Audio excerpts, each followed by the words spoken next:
A quick disclaimer, this post is not about homosexuals. Let's not get it twisted. It's about the church. It's about morality. It's about who tells us what is moral and what isn't moral. Now look at this now. The church, the Pope basically, which is the head of the church, whether you're a Catholic or you're a non-Catholic, you fall under this umbrella.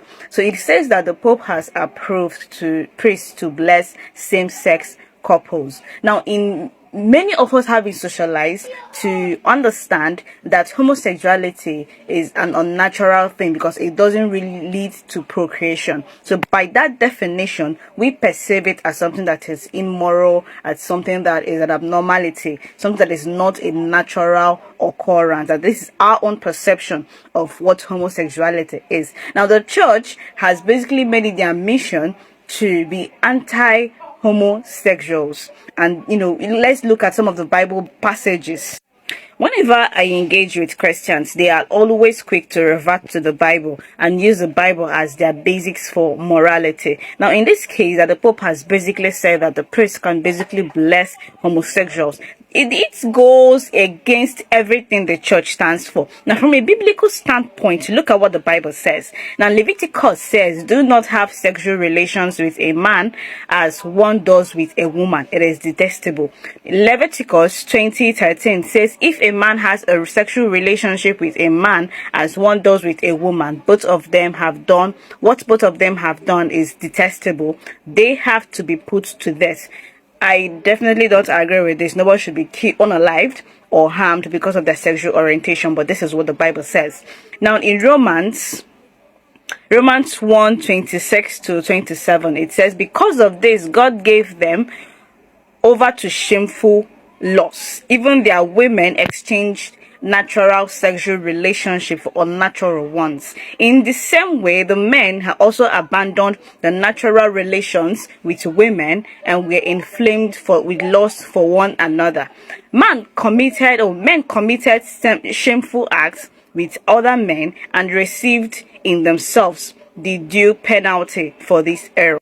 Which is basically saying here that God abhors homosexuality, no matter how they try to twist it.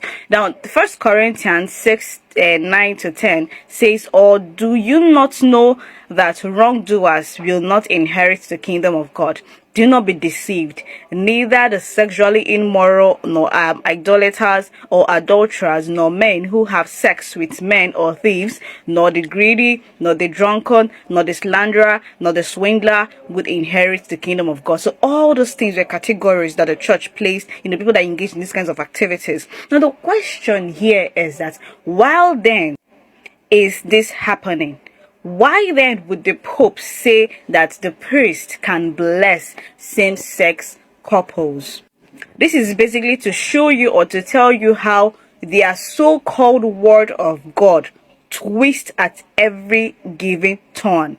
Now, we know that the Catholic Church or the church has gone through so many numerous religious reforms. And bear it in mind that they were coming from the part of this is what God said and this is what God wants. Now, this God is omnipresent. This God is omnipotent, omni-knowing. He knows everything. He knows from the beginning to the end. He knows you before you were born. But how then is his scripture, is his words being twisted? At some point in history, women were not allowed to speak in the church. But through religious reforms, women can now be ministers in the church. Are you now trying to tell me that this God that said this in how many ages and years before, all of a sudden changes and comes up with a recent interpretation on how to readapt? This is because religion and religious institutions are strictly man-made. This is men giving their own perception, their own sentiments, their own bias. And we carry those interpretations in our head as if they are really the word of God. But when we see the church leaders coming up with these kinds of expressions, these kinds of realization, we now have to wonder, are we truly sure that it is God that actually gave this law? Like, if you want to kind of get into an argument with a Christian, tell that Christian that the Bible was not inspired by God, or the Bible was not inspired by the Holy Spirit, you will see them throw a fist. And why are they throwing a fist? Because deep down in their subconscious, they believe that God granted these people, these holy men, an inspiration to write down all those things, and God's word does not change. But what have we seen in our current reality? What are we seeing? What can we measure? What can we trace historically? It is that the church and other institutions, constantly, they change their ways of doing things, always to adapt and accept other people. Now, I don't have any issues with it. Whatever you want to do, you can do it. But my question is, when will the church look at traditional institutions and also say, yes, there is nothing wrong with being a traditional worshiper, or you basically venerating your ancestors, or pouring libations to your ancestors? Since they keep changing, whenever a narrative suits them, whenever they feel that it's some kind of a social pressure, they change and bring in new reforms. So when are we now going to see this? Although that we don't need them.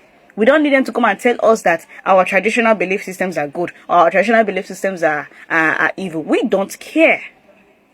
We don't care, because we are now seeing things. We've gotten to the age of internet, so we can basically read and see all those things with our eyes, and we're interfering with all those things. So we can actually make these resolutions on our own. But when are they now? Because when I'm saying when are they, it is for those within the religious circle or institution who still fight their relatives, their cousins, their family members, who has diverted from their religious institution to the traditional institution. When will the church come and make such declaration? So since things has been changing, they came to our lands as Africans and said, these institutions, these traditional institutions are demonic, and you should not have anything to do with it. Now they're now giving you, and they're telling you that you can bless same-sex couples. And it doesn't end there. Now look at this post. Polygamy, no blessing. African marriages only, no blessing. Pregnancy or pregnant before marriage, no blessing. Child outside wedlock, no blessing. Premarital child dedication, no blessing. Premarital baptism, no blessing. John and John, full blessing. Chantel and Chantel, full blessing. Bobrisky and Kim Kardashian's dad, full blessing. Now look at how messed up these things are. Now, the church does not acknowledge polygamy, because they are already telling you that polygamy is between, the marriage is between a man and a woman. But then you can bless two men that wants to get married, but you will not accept polygamy. African marriages only in Nigerian concept is not perceived as a full marriage. A woman will be pay her bride price, do her traditional marriage right, and said she's not married. Some of them even go as far as not wanting to be intimate with their partners, because they must go to the church and get blessings from God, the pastor, before they basically see themselves as married. Being pregnant before marriage is considered an abomination, and none of them are being blessed. This is just them being engaging in something that is perfectly natural, an intimate moment with one another. Even the child would not be baptized. So there are so many questions, and it's saddening when I see religious press trying to defend this, because you cannot defend it. You get, somebody said the owners of the religion have spoken. Now Africans now have the duty to explain, because we don't have the evidence to actually explain. And you see them making several attempts at explaining these things, but you cannot explain it. It's impossible. This is why I tell people, you cannot fully defend what is not yours traditionally or based on whatever. But this religion, you cannot defend religion. That's just it.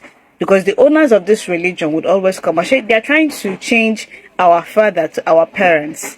It's a wonderful time to be alive. It's a wonderful time to be alive and to be literate and to see these things play out before our eyes.